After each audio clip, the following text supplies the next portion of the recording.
Hi everyone, my name's Jonathan Newton and I am the builder of Newton Grove. I want to give you a bit of a history of the layout. It's built at 7mm to the foot using Pico track and Pico points. It's not a very big layout, it's only 9 foot long by 18 inches wide. It comprises of 3 boards, each board is 3 foot long by 18 inches wide, and I've only used 3mm ply on top of those boards.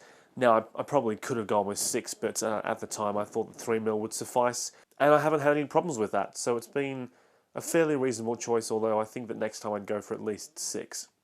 One of the questions I get asked quite often is what was the inspiration behind building the layout? And there's a few answers for that. The first is that I had a growing collection of O-gauge models, and I wanted somewhere to display them rather than just on the shelves. And I've always been fascinated with loco sheds, loco depots, big depots as well as small ones. So the idea of doing a loco depot was very appealing. One day I came across a thread in one of the forums on RM Web for a layout called Cardiff Canton. It was an amazing layout, only 6 foot long by about 2 foot wide, and it was built once again in O-gauge. It was basically a micro O-gauge layout. Cardiff Canton shed, very heavily condensed, built by a chap called Stephen Fay, who is an amazing modeler. He's gone on to do things like a Dawlish seawall, 7 Tunnel East, and Lord knows what's next. He's absolutely fantastic at what he does. But I saw the work he was doing with Cardiff Canton. I followed the thread. I saw all the photographs from start to finish, and I was so impressed. I thought, wow, look at all that detail in such a small space. The way that he'd built a low relief entrance to the shed. He put the pits in, there was a coaling stage, there was a bridge, a footbridge that spanned halfway across the layout. There was so much detail crammed into such a small space. And I thought, wow, that's very inspirational.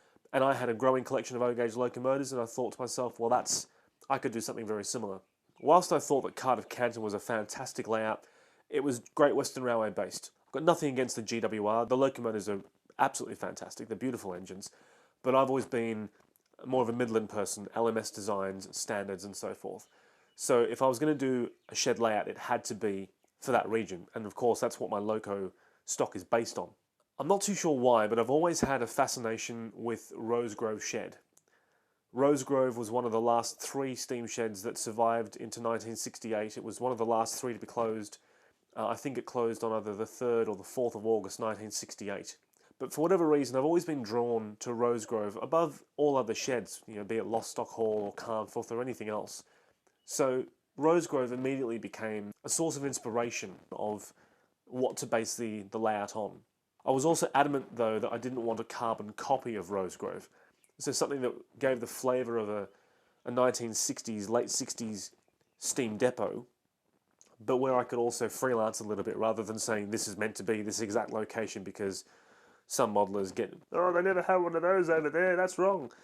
So and obviously modeler's license comes into it, so it was heavily based on Rosegrove, and the initial idea was to bring a little bit of Newton Heath into that as well. Over time, the layout has certainly become a lot more Rosegrove influenced than anything else. I think the biggest reason for that is because I kept looking at reference photographs of Rosegrove shed.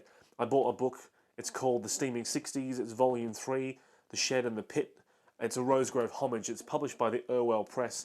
There are some fantastic photographs, not just of the shed, but the locomotives, the surroundings, and some of the trip workings that they did from the shed around the Padiham Loop and out towards Copy Pit.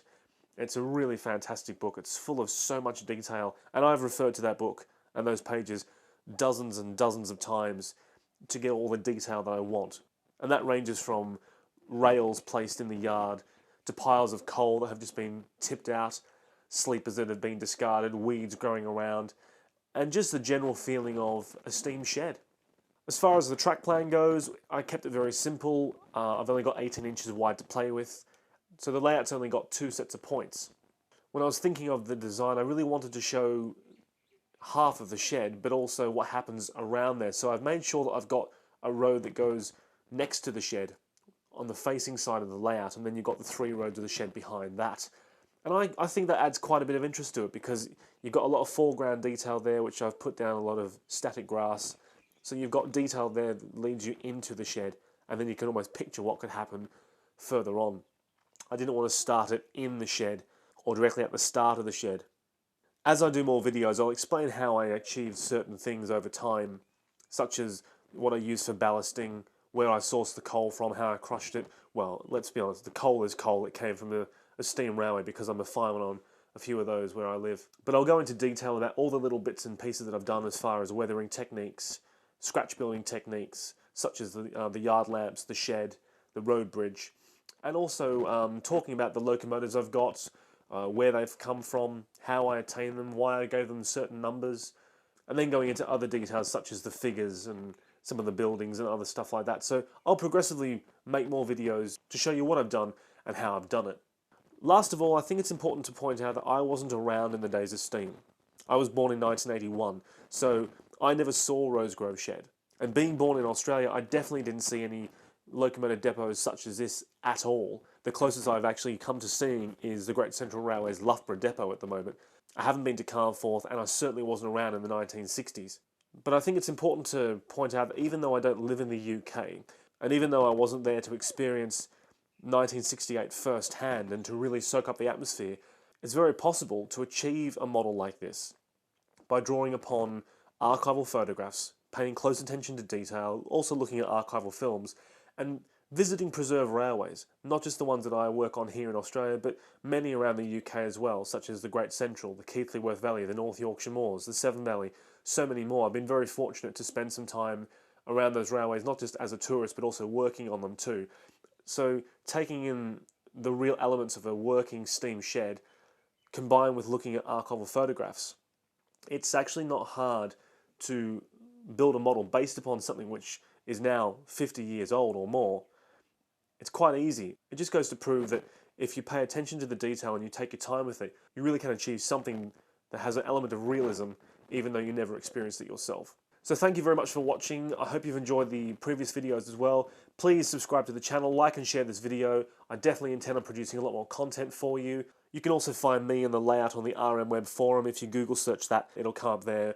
You can see the pages and just follow along. There's a lot more photographs and interaction there as well, so feel free to reach out to me if you want. Leave a comment for me in the video, and I will see you next time.